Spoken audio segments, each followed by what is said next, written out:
Hey everyone, this is Michael again, and welcome to the Monday Night Raw review. Monday Night Raw tonight was from the Honda Center in Anaheim, California. And this is Monday Night Raw's go-home show for Elimination Chamber, which is this Saturday. It's going to be on at 5 in the morning here in the East Coast. So, not waking up that early just to watch the show, which is only 4 matches on it. And WWE claims, that the Elimination Chamber card is stacked. Yeah, stacked with only 4 matches. Is that a stacked card to you all? Just 4 matches? But Monday Night Raw tonight, I gotta say, the show was decent, in my opinion. I mean, did it feel like a go-home show? No, because WWE, as always, we all know, they don't get us hyped going into their pay-per-views. I mean, the road to WrestleMania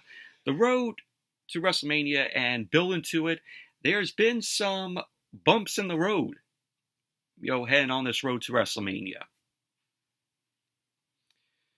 But tonight, on Monday Night Raw, we saw Drew McIntyre versus Cody Rhodes. We had a last chance women's battle royal, and the winner will get to go into the Elimination Chamber, be the last woman to enter the chamber. And we had a return in that women's battle royal, which I'll get to. We had an 8-man tag where it was the Judgment Day versus DIY, The Miz, and R-Truth. We had Chad Gable versus Ivar. How many times have we seen this, match between Gable and Ivar? All last year we saw the Alpha Academy and the Viking Raiders. So, Saint, nothing new here. It's nothing fresh. And then the main event, we had the Intercontinental Championship on the line.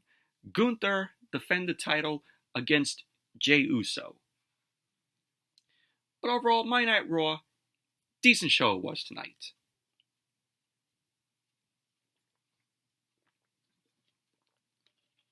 But anyways, let's jump right into the review. Monday Night Raw opened up tonight with the first match of the night, which was Drew McIntyre versus Cody Rhodes. And this was a good match to open the show tonight. Of course, Drew McIntyre ended up coming out first. And then Cody Rhodes, of course, we got into woes tonight. But the match ended up getting in the way. Both McIntyre and Cody ended up staring at each other from across the ring. They looked out into the crowd. And this Monday Night Raw was a sellout in Anaheim at the Honda Center. So, the crowd was behind Cody here. Both guys ended up locking up. McIntyre pushed Cody into the corner. Cody turned McIntyre around. We had a Let's Go Cody chant pick up from the crowd. McIntyre ended up chopping at Cody and started punching Cody in the corner. Cody ended up applying a side headlock, but McIntyre whipped Cody off. Cody ended up sliding through McIntyre's legs, and he uppercutted McIntyre. Cody then started punching away at McIntyre, but McIntyre ended up delivering a big boot to Cody. So McIntyre ended up mounting Cody, started punching away at him. McIntyre ended up stomping on Cody, and he pulled Cody up to his feet, and McIntyre ended up chopping Cody's chest. Cody then responded with a chop of his own to McIntyre. McIntyre ended up kicking Cody in his midsection, and he clubbed away at Cody's back. McIntyre ended up stomping Cody's hand, and then he scooped Cody up. Cody ended up sliding off. McIntyre charged at Cody, but Cody ended up sending McIntyre over the top rope.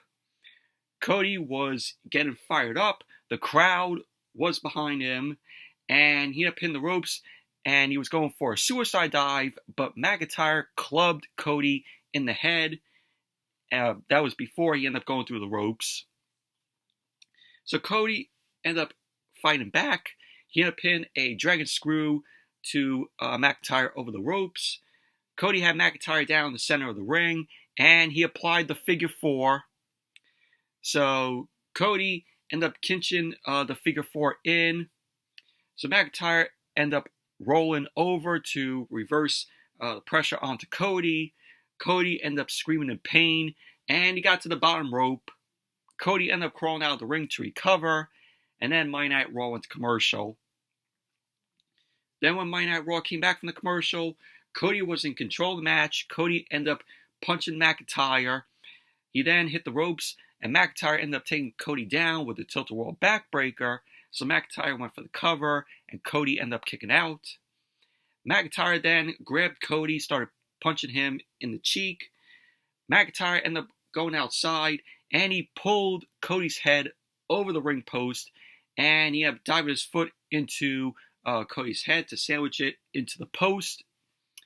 So McIntyre ended up releasing Cody. He started punching Cody in his face. McIntyre had Cody in the corner. He started punching and chopping away at him. Cody then fought out of the corner. McIntyre ended up kicking Cody in the knee, started punching away at Cody's face, and then he started stomping Cody's head. McIntyre pulled Cody to his feet, and he chopped at Cody's chest again. McIntyre delivered another chop to Cody. He then whipped Cody to the opposite corner. He ended up charging into Cody, but Cody ended up booting McIntyre in the face, and he hit the running bulldog to McIntyre. Rhodes then grabbed McIntyre, but McIntyre ended up punching Cody in his midsection. He started clubbing Cody's back. Cody then followed McIntyre into the ropes, and he hit a running forearm to McIntyre's jaw. Cody then slingshotted over McIntyre, ended up delivering a snap power slam. So Cody ended up connecting with the disaster kick. He ended up going for the cover, and McIntyre ended up kicking out. Rhodes then ended up hitting the Cody cutter to McIntyre. Rhodes ended up going for the cover, and McIntyre kicked out. So Cody ended up setting up to deliver the crossroads to McIntyre, but McIntyre managed to pull Cody's head down and knee Cody in the face. Cody then ducked the clothesline from McIntyre, and he connected with a clothesline, which sent both guys over the top rope. So both Cody and McIntyre were down at this point. They were down at ringside. So then Monday Night Raw went to commercial. When Monday Night Raw came back from the commercial, we had Cody and McIntyre. They were exchanging punches in the center of the ring. McIntyre ended up going for a Future Shock DDT, but Cody ended up getting out of that. Cody ended up hitting some jabs to McIntyre. Of course, he ended up hitting the bionic elbow, which is iconic, which is done by his father, Dusty, the late great Dusty Rhodes. Cody then hit the ropes. McIntyre ended up taking Cody down with a spine buster. McIntyre ended up doing a jackknife pin, and Cody ended up kicking out. McIntyre quickly followed up with a sit-out powerbomb to Cody, which Cody ended up kicking out of that. McIntyre got to his feet, and he sized up Cody. He ended up counting down the corner, the 3, 2, 1. He ended up charging for the Claymore, but Cody ended up super kicking McIntyre. Cody ended up going for the pedigree, but McIntyre ended up getting out of that. McIntyre ended up going for the Future Shock DDT, but Cody fought out of that. And Cody delivered the pedigree to McIntyre. So both guys were down again. And what was really cool is during the matches, they showed the rankings of the superstars in 2K24. So on the graphic, it showed that Cody is ranked 93, while McIntyre was ranked at 89. So that's the rankings of both guys in 2K24. So I like that they did that, knowing what their rankings is before, we get the game. So at this point, Cody was up. He ended up going for the Cody cutter, but McIntyre connected with the Glasgow Kiss out of midair to Cody. McIntyre followed that up with a Future Shock DDT. He ended up going for the cover, and Cody kicked out. McIntyre pulled himself up to his feet. He looked at the WrestleMania sign. McIntyre climbed to the top rope. Cody ended up cutting McIntyre off. Cody then hooked McIntyre, and he stood on the top rope, and he delivered a superplex to McIntyre. Nice looking superplex. Cody then leapt from the second rope to the top rope. He ended up hitting a Cody cutter. So Cody ended up going for the cover. McIntyre ended up kicking out. Cody ended up getting fired up, and he pointed to the WrestleMania 40 sign because, of course, we're on the road to WrestleMania where every superstar has to point to the WrestleMania sign. So Cody ended up sizing McIntyre up, but he then ended up seeing Jey Uso run down to the ring. Cody ended up punching Jimmy off the apron. He grabbed McIntyre for a crossroads, and Solo Sikoa ended up appearing. And Solo Sikoa ended up hitting Cody with the Samoan Spike. McIntyre then turned Cody inside out with the Claymore. So McIntyre ended up going for the cover. And there you go. Drew McIntyre ended up winning the match. Post-match, McIntyre looked over at both Jimmy and Solo Sikoa, and he looked shocked. You know, before McIntyre ended up going for the Claymore, he had a shocked look on his face, like, why are Jimmy and Solo Sikoa here? So McIntyre then had his arm raised in the air, and pretty much that was that. So when I saw Jimmy here, I'm like, all right, Jimmy's going to play into, the main event in Gunther versus Jey Uso. He was going to cost Jey the match. So I knew that was going to come into play there. But overall, this was a good match to open Monday Night Raw here with Drew McIntyre and Cody Rhodes. The wrestling from both guys here in the match was great. And as Monday Night Raw came back from the commercial, we had a promo from Andrade. Andrade ended up saying that he's a third-generation luchador, and that he never had a choice. He ended up saying everyone around him, even his wife, Charlotte Flair. Andrade ended up saying that he defines and controls his own destiny, and his destiny is here in WWE. So, pretty much that was basically what Andrade had to say. Another good, promo here from Andrade. I like these little promos that, they're giving Andrade, before, he goes, back into the ring, have, singles competition. And then we saw, what happened, at the end of Cody Rhodes and Drew McIntyre, where Pat McAfee used a telestrator, which they're still using this stupid thing, the telestrator. I thought we were done with this, where, it's like, the football plays where you see a circle and a line, which plays that the football players are going to do. I'm like, is this really needed in wrestling? No. Why are they using a telestrator here? So stupid. It's not needed for professional wrestling.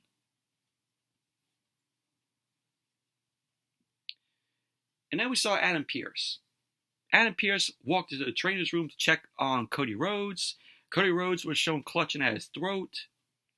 Adam Pearce ended up asking Cody if there is anything he can do, to which Cody ended up saying to Pearce that he is fine. So then Seth Rollins ended up walking in.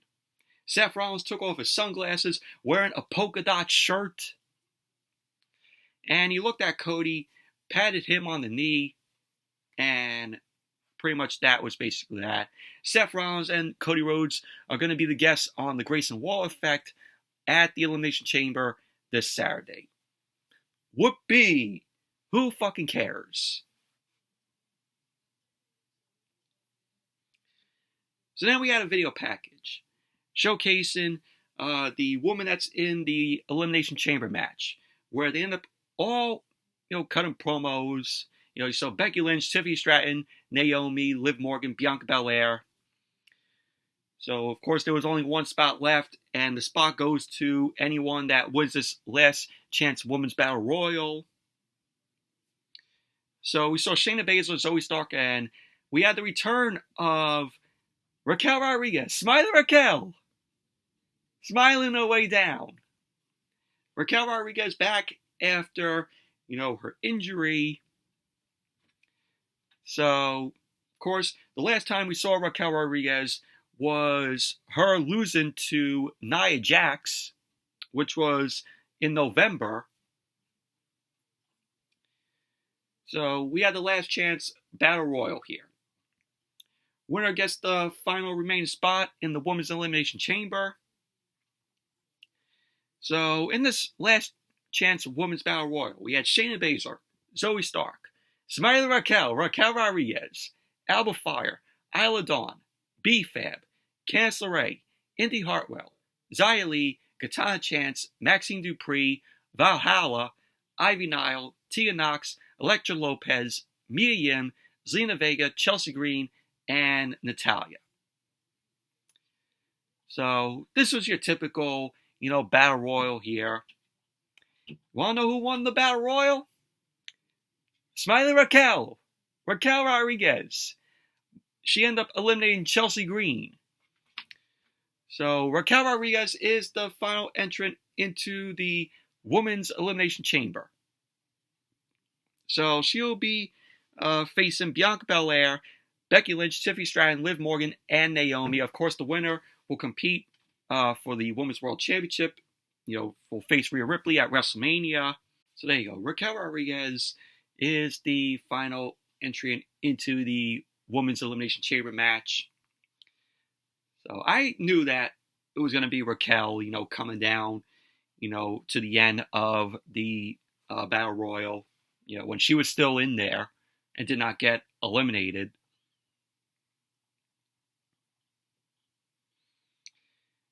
And then we had an interview with Rhea Ripley and Nia Jax. They were shown on split screen. Both of them were seated in separate rooms. Michael Cole ended up asking Rhea Ripley if she has butterflies heading into her home country of Australia for the Elimination Chamber. Rhea Ripley ended up saying that this is her first chance to compete in her home country as a WWE Women's World Champion. She ended up saying that the last time she was there, it was as part of the independent scene. She ended up saying when she came to WWE, she was uncomfortable in her own skin, and that she had to remind herself who she was. And she ended up saying that she's Rhea Bloody Ripley, the most dominant woman in WWE. So Nia Jax was like, ha ha ha. She sarcastically ended up saying, "Oh, Rhea, that was cute." So Nia Jax ended up saying that she is twice Rhea's side and has triple her talent. Nia Jax ended up saying that she is happy that this is happening in her homeland, in Rhea's homeland.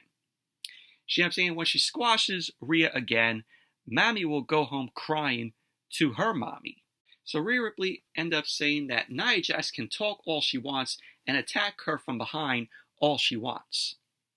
She ended up saying that when she's face to face with her in Perth, Australia, listening to everyone screaming for mommy, she'll crumble. She ended up saying that Nia Jax's nightmares will become a reality when she realizes she is just not good enough. So Rhea Ripley ended up saying she'll see Nia in Perth. And pretty much that was basically the interview. I don't care. I don't care for this match at Elimination Chamber. We all know that Rhea Ripley is going to retain the title. Nia Jax is not taking the Women's World Championship away from Rhea Ripley. But Rhea Ripley's going to get a huge ovation in her home country on Saturday. So I think it could be epic. Epic reaction. An epic homecoming for Rhea Ripley in her home country.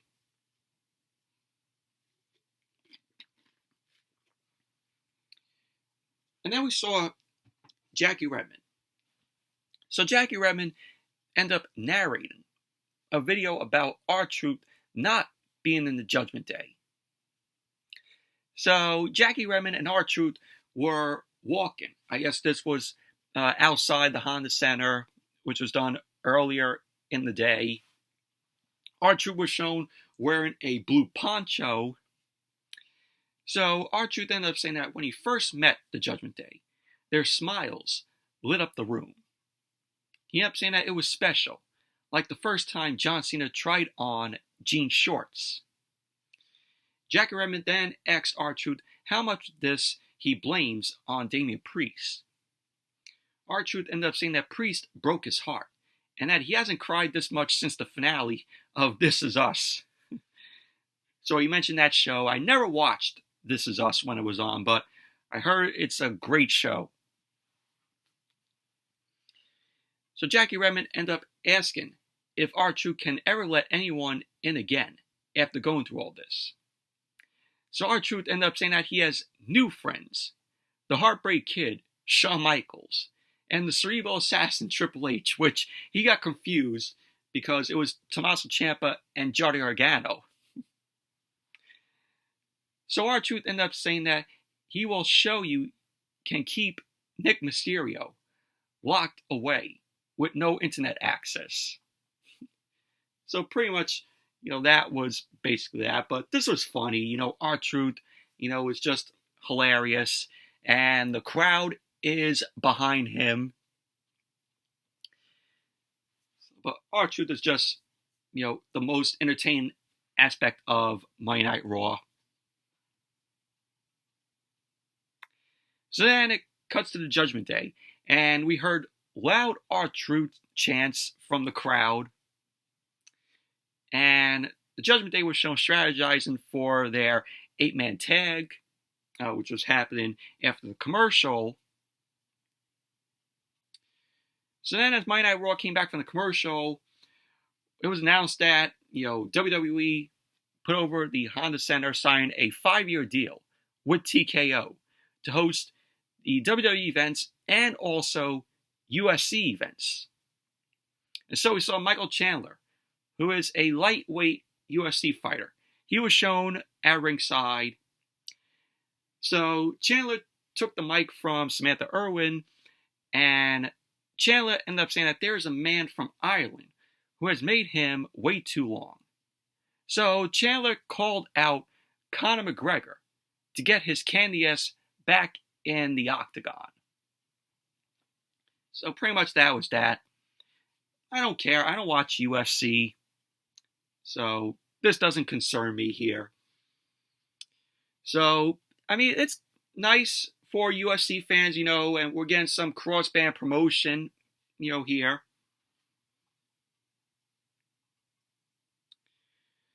So then we saw Chad Gable. Chad Gable ended up saying that he will be leaving his crew in the back. And he ended up challenging Ivar to leave Valhalla in the back. So Ivar then accepted the challenge.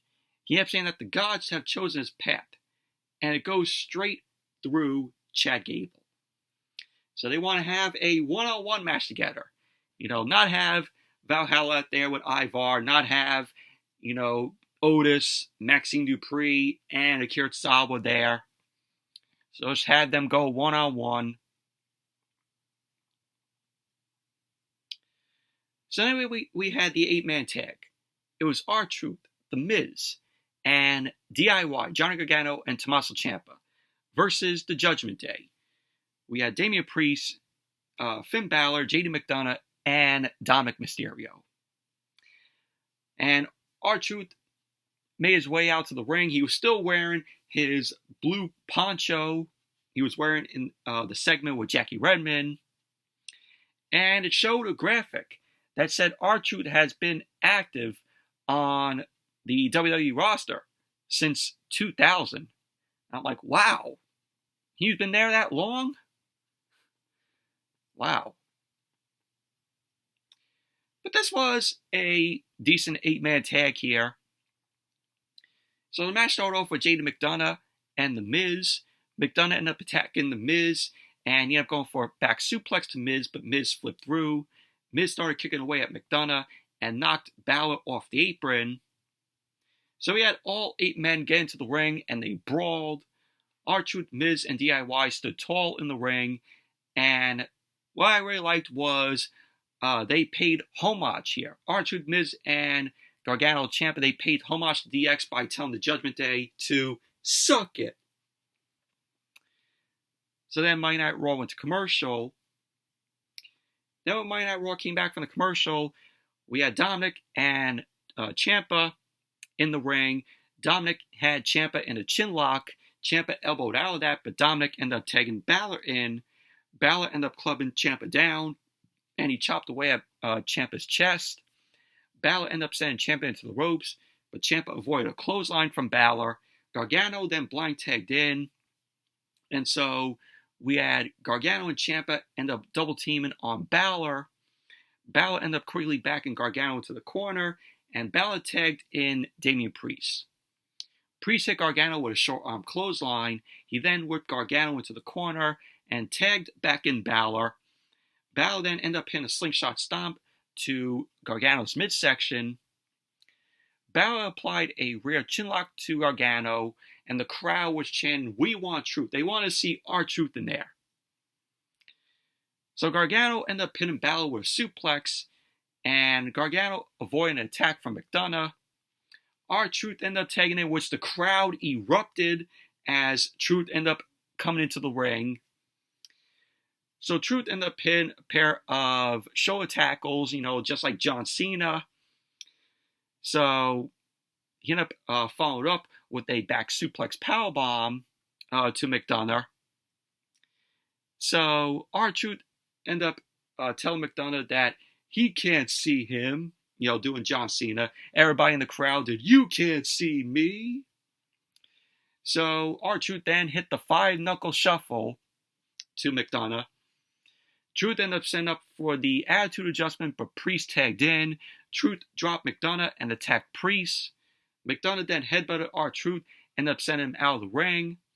Priest then ended up sending Truth headfirst to the ring post, and then Monday Night Raw into commercial. So as Monday Night Raw came back from the commercial, Balor was in control of the match. He ended up applying a front face lock to R-Truth. Truth ended up getting away and tagged Ciampa in. Ciampa then knocked the Judgment Day off the apron, and he took it to Balor. McDonough got into the ring, and Ciampa took McDonough down. Ciampa ended up going back and forth, hitting both Balor and McDonough with some running corner clotheslines. And then Ciampa ended up hitting a double clothesline to Balor and McDonough. Ciampa then knocked Priest away, ended up hitting McDonough with the Willow's Bell.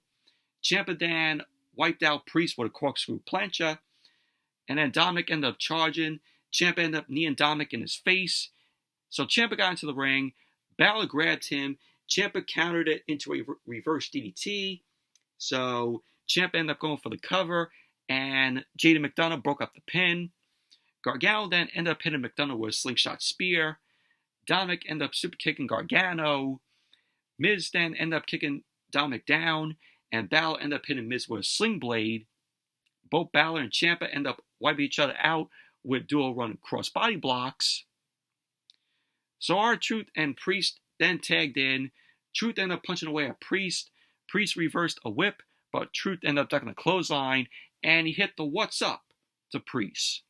Truth then splashed Priest in the corner, but Priest ended up grabbing Truth's throat. Truth ended up getting away, ended up hitting a scissor kick to Priest. Dominic got on the apron. Truth ended up punching Dominic down. R-Truth ended up avoiding a splash, and he ended up hitting Priest with the lie detector, and he ended up going for the cover, to which Priest ended up kicking out. So DIY, Gargano, Ciampa, and The Miz ended up triple super kicking Priest, Dominic, and Balor out of the ring, and they ended up hitting stereo plunges on them. So at the end of the match, R-Truth ended up going for the attitude adjustment, but Priest ended up sliding off. He ended up boxing Truth's ears. Priest then slammed Truth with the South of Heaven. He ended up going for the cover, and there you go. The Judgment Day ended up winning the match. Overall, this was a decent match. This was a decent 8-man tag here. The crowd was hot for R-Truth tonight, which was great. Decent match it was. And then we saw Jackie Redmond. Jackie Redmond was backstage with Sami Zayn. So Jackie Redmond ended up mentioning that Sami Zayn had a tough loss against Shinsuke Nakamura last week, following interference from Drew McIntyre. So Sami Zayn ended up saying that he has to hit the pause button on this thing with McIntyre. He ended up saying that he has been down the road of obsession before. He ended up saying that he can get stuck on one person and not be able to move forward. He ended up saying that it is WrestleMania season and that there is a path. Sami Zayn ended up saying that he doesn't know what it is yet, but when it presents itself to him, he has to take it.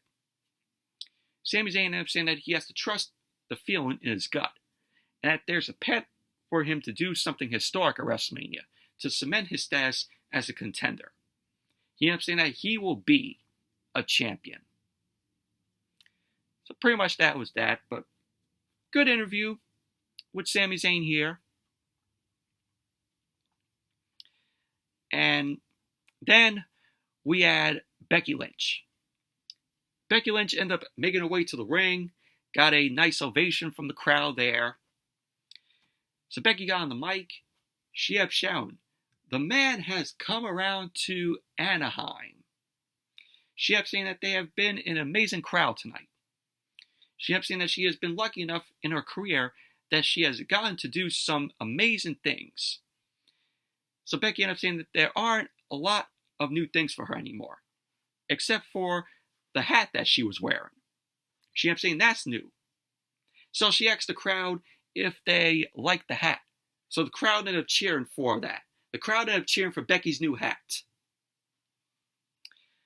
So Becky ended up saying that in 5 days, for the first time in her career, she will step foot inside the Elimination Chamber with need to win it, so she can face Rhea Ripley at WrestleMania for the Women's World Championship, which is happening.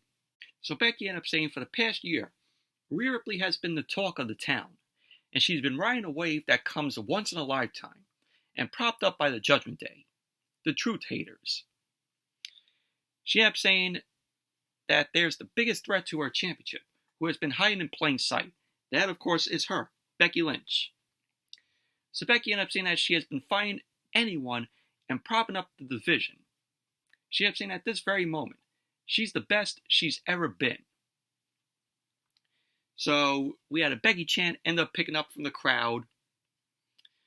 And Becky ended up saying on the flip side of that, everyone else is the best they've ever been.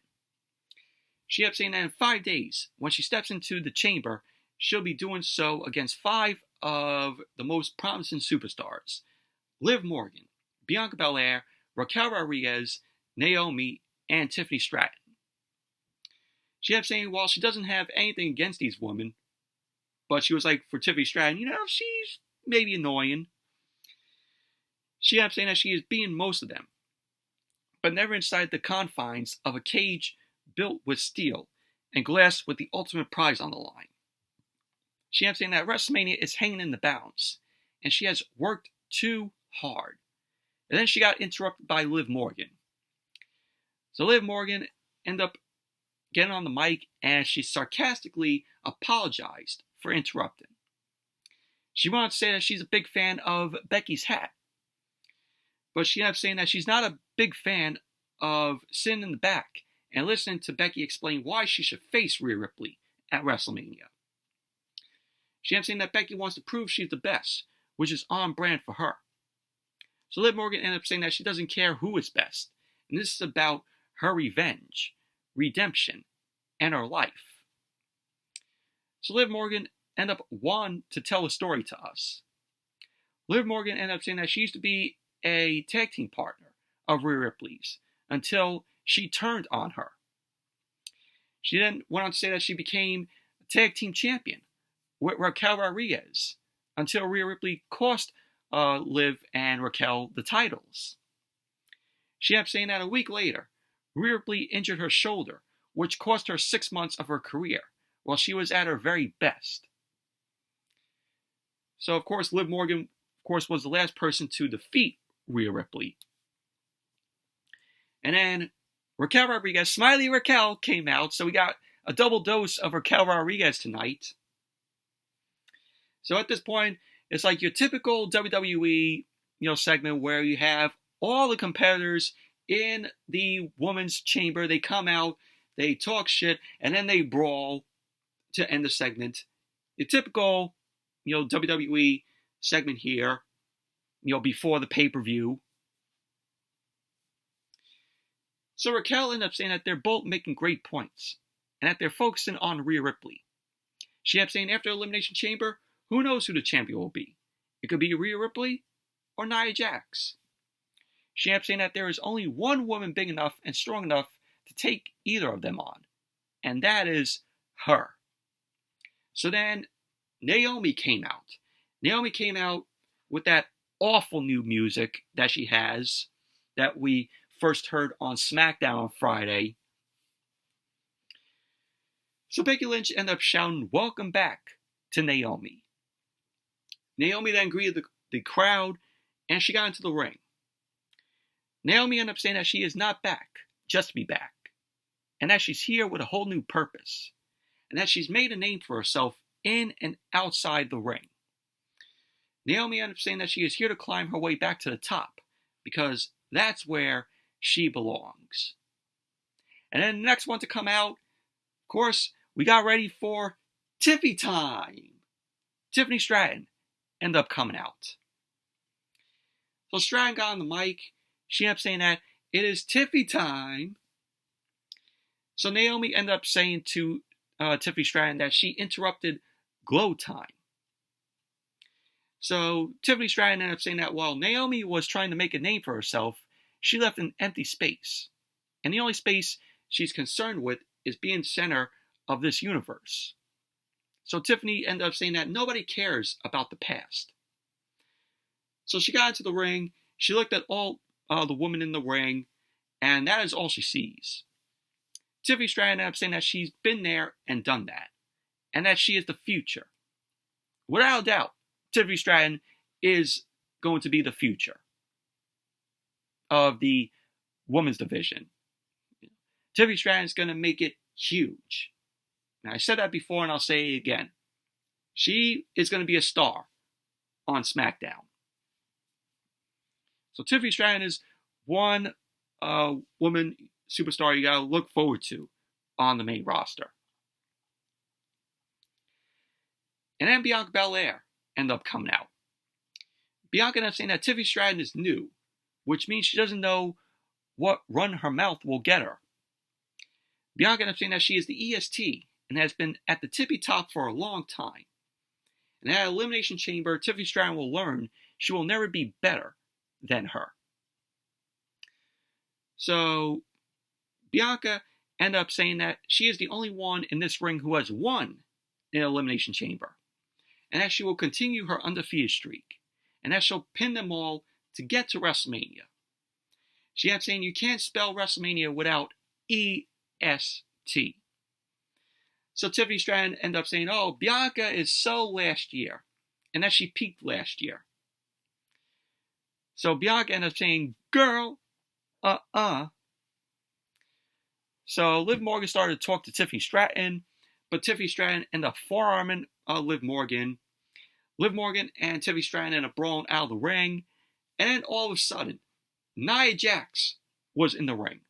Nia Jax avalanched Becky Lynch into Bianca. She ended up hitting Raquel with an avalanche.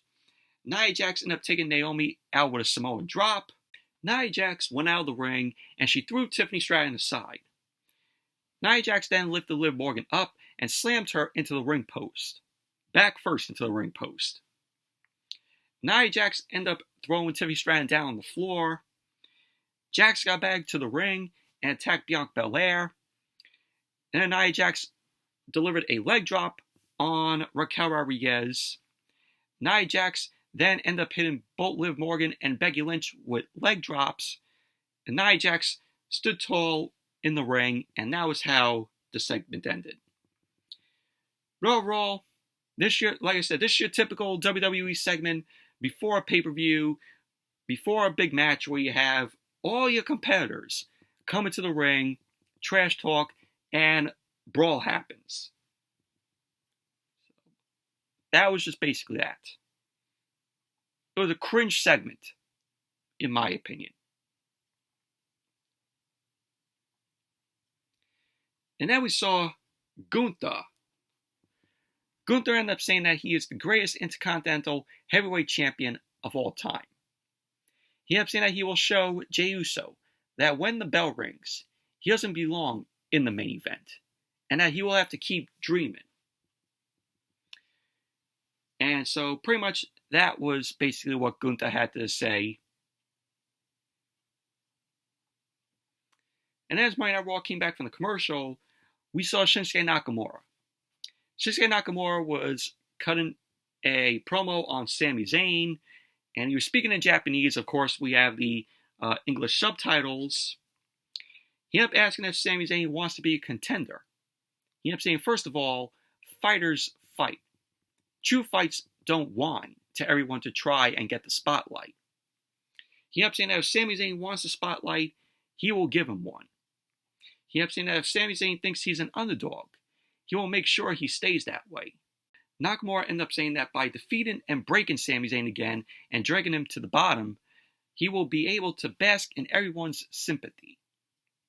Nakamura ended up saying that he will prove the contender is a pretender. Anytime, anywhere. So pretty much that was basically what Nakamura had to say. So next week on Raw, we're going to begin Nakamura versus Sami Zayn. And then we had Chad Gable versus Ivar. How many times have we seen Gable and Ivar go at it? Last year we seen, the Viking Raiders versus Alpha Academy a lot of times. So this is nothing new here. This is nothing fresh. Was it a good match? Yes. So the match got underway. Ivar immediately ended up hitting a big boot to Gable. Ivar ended up pulling Gable up to his feet, started punching him down. Ivar ended up sitting on the top rope. Gable ended up hitting a rolling calf kick to knock Ivar off the ropes out to the floor. Gable then came off the top rope with a diving clothesline to ringside to Ivar. Chad Gable got into the ring, and he ended up celebrating a little bit. He went to ringside. He charged at Ivar, but Ivar dropped Gable into the timekeeper's area. Gable ended up knocking Ivar back, and he standing on the barricade. But Ivar ended up sweeping Gable's feet. Ivar then powerbombed Gable onto the barricade. And then Monday Night Raw went to commercial. Then when Monday Night Raw came back from the commercial, Gable ended up reversing a World's Strongest Slam off the second rope from Ivar. And then he delivered a slam to Ivar. He ended up going for the cover. Ivar kicked out. Gable then kicked Ivar in his midsection. He ended up charging at Ivar. Ivar flapjacked Gable. Ivar then ended up hitting a Tiger Bomb to Gable. He ended up going for the cover, to which Gable ended up kicking out. Ivar ended up going for a spin kick, but Gable ended up moving and chop blocking Ivar. Gable went for a German suplex, but Ivar ended up elbowing out. Ivar ended up going for another power bomb, but Gable ended up counting that into a sunset flip, to which Ivar kicked out. Gable then quickly transitioned into an ankle lock. Ivar ended up turning over, and he ended up kicking Gable out of the ring. Gable ended up getting in the ring. He knocked Ivar over the top rope with a vicious running crossbody block. So Gable then grabbed Ivar. Ivar ended up sending Gable into the LED apron. So we had Gable end up going for a German suplex on the floor, but Ivar ended up getting out. He ended up hitting a spin kick. Ivar ended up getting Gable into the ring. He headed to the top rope. Ivar ended up crushing Gable with a flying seated senton, which looked great. So Ivar went for the cover, and Gable kicked out. Ivar ended up heading to the top rope for a doomsault, but Gable moved out of the way. Gable ended up grabbing Ivar, and he ended up hitting a German suplex. And I'm like, wow, Gable got a German suplex to Ivar. I mean, Ivar is like 330 pounds there. So Gable headed to the top rope, and he ended up hitting a moonsault to Ivar. He ended up going for the cover, to which Ivar kicked out. Gable quickly grabbed Ivar's ankle. He applied the ankle lock on Ivar. Ivar had no choice, and he ended up tapping out. So Chad Gable ended up winning the match. Post-match, we had Otis, Maxine Dupree, and Akira Tozawa end up running down, and they celebrated with Chad Gable, and that was pretty much that. But overall, good match between Chad Gable and Ivar, even though we've seen them go at it, many times before, last year. So nothing new, nothing fresh.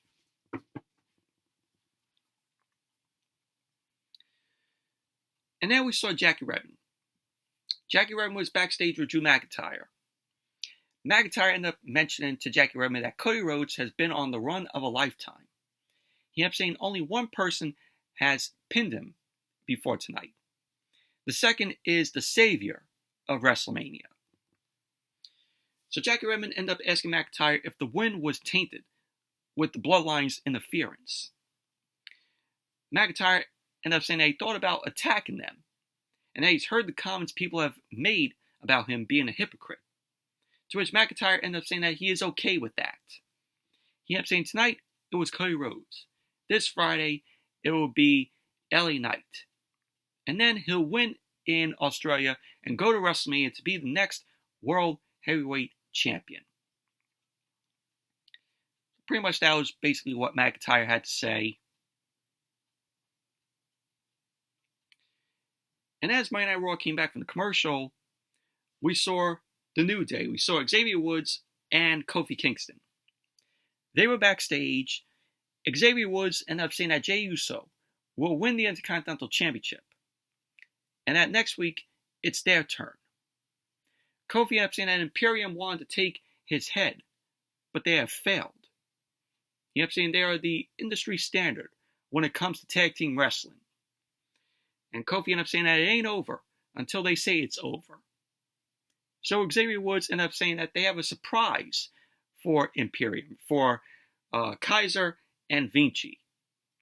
He ended up saying that next week it'll be the New Day versus Imperium in a street fight. So Xavier Woods and Kofi Kingston both end up holding the kendo sticks, and Kofi ended up tapping one of the crates, and he was tapping New Day Rocks with the kendo stick in his hand.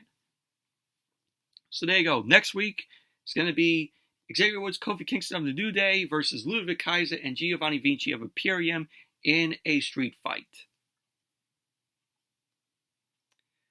So that's basically that. Main event. Gunther versus Jey Uso. Intercontinental Championship on the line. Gunther defending the title. This was a good main event. Both Gunther and Jey ended up giving it all they got here in the match. Of course, we had everybody doing the Jey Uso. The hands going up and down. You also had Pat McAfee standing on top of the commentary table doing it. But the match ended up getting on the way. Both Gunther and Jey Uso ended up going face to face. Gunther shoved Jey. Jey ended up slapping Gunther in the face, to which that pissed off Gunther. Gunther then ended up big booting Jey and pulled him up to chop his chest. Gunther ended up grabbing Jey, chopped his chest again. Gunther put Jey on the top rope, chopped Jey's chest again. So a lot of chops from Gunther to Jey here to start it off. Gunther ended up climbing the ropes. He ended up choking Jey with his boot. Jey then ended up falling out of the ring. Gunther followed him out. He ended up rocking Jey with another chop to his chest. Gunther then destroyed Jey with a back suplex on the barricade, and he delivered a back suplex on the apron to Jey. And then Monday Night Raw went to commercial. Then when Monday Night Raw came back from the commercial, Jey was in control of the match. He ended up kicking Gunther back from the apron. He ended up going to the top rope.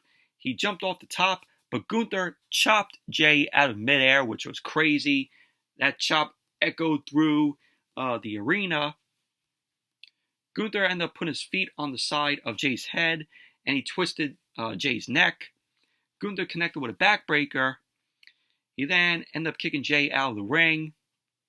Gunther ended up going ringside. He ended up setting up for a powerbomb to Jey. Jey countered that powerbomb into a backdrop on the floor to Gunther. Jey then ducked the clothesline from Gunther, and he laid Gunther out with a Samoan drop onto the commentary table. Jey then got fired up. He grabbed Gunther. He ended up sending Gunther into the ring. He sized Gunther up. Jey was charging to hit the spear to Gunther, but Gunther sidestepped him. Jey ended up quickly uppercutting Gunther, and he ended up kicking Gunther in his midsection, and then he hit a second uppercut. Gunther was shown down in the corner. So Jey got the crowd fired up, and he ended up charging at Gunther, but Gunther ended up smashing Jey with a drop kick. Gunther immediately followed up with a powerbomb to Jey. He ended up going for the cover, to which Jey kicked out. So Gunther then grabbed Jey. Jey ended up going for a super kick, but Gunther blocked it. He turned Jey inside out with a lariat, and he ended up going for the cover, to which Jey ended up kicking out. Gunther then applied a Boston Crab to Jey. Jey ended up getting to the bottom rope to break up the Boston Crab. Gunther then grabbed Jey, but Jey pulled the top rope down to Gunther out of the ring. Jey then connected with a suicide dive to Gunther, and then Monday Night Raw went to its final commercial break. Then when Monday Night Raw came back from the commercial, Gunther and Jey were exchanging some shots. Jey ended up coming out on top with some right hands to Gunther. Gunther then responded with a chop that floored Jey. Gunther ended up pulling Jey up, ended up chopping his chest again.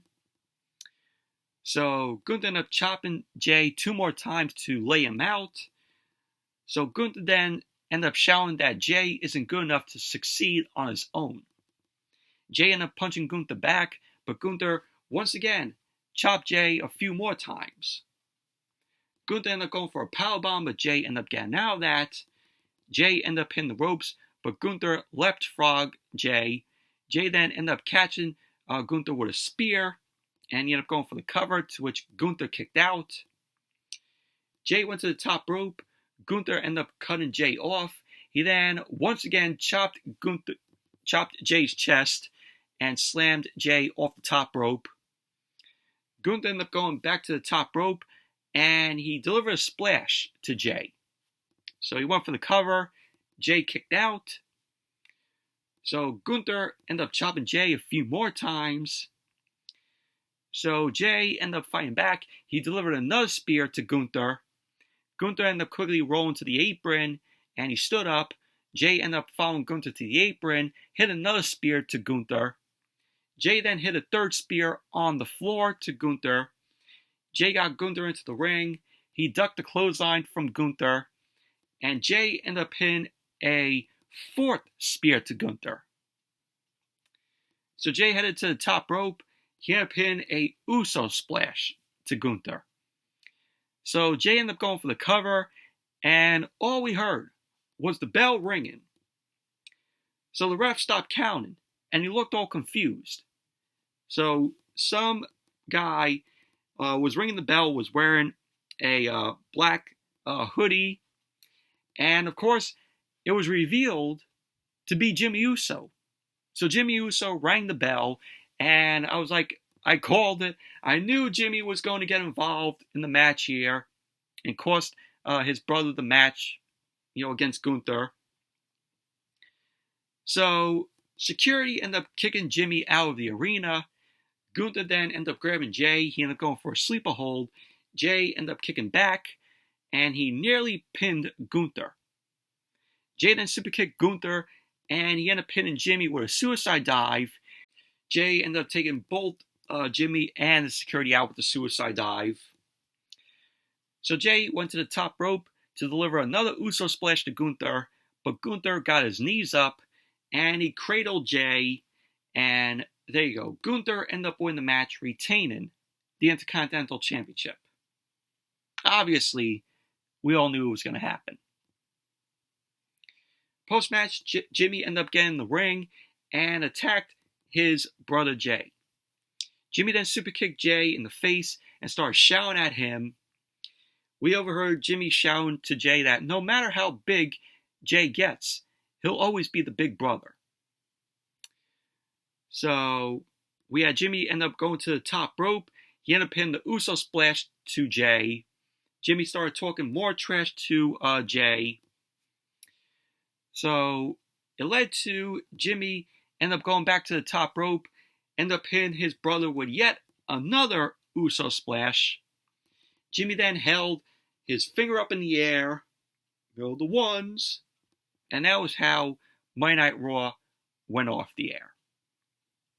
Overall, very good match this was between Gunther and Jey Uso. Obviously, I called it and said Jimmy was going to get involved in the match here and cost, Jey the title. Gunther would retain it. When I saw him come out in the first match, with Cody Rhodes and Drew McIntyre, I'm like, all right, Jimmy's here. Yeah, we all know he's going to cost his brother the match in the main event. I'm surprised Solo Sikoa wasn't out there as well, during this main event. So this is now set. This is a clear path to getting us Jimmy versus Jey at WrestleMania. Overall, Monday Night Raw, decent show it was tonight. But anyways, that's it for the Monday Night Raw review. Thank you all for watching. Hope you all enjoyed this review. Definitely give the video a thumbs up, comment, subscribe, and I will see you all on Wednesday for AEW Dynamite. So, see you all then.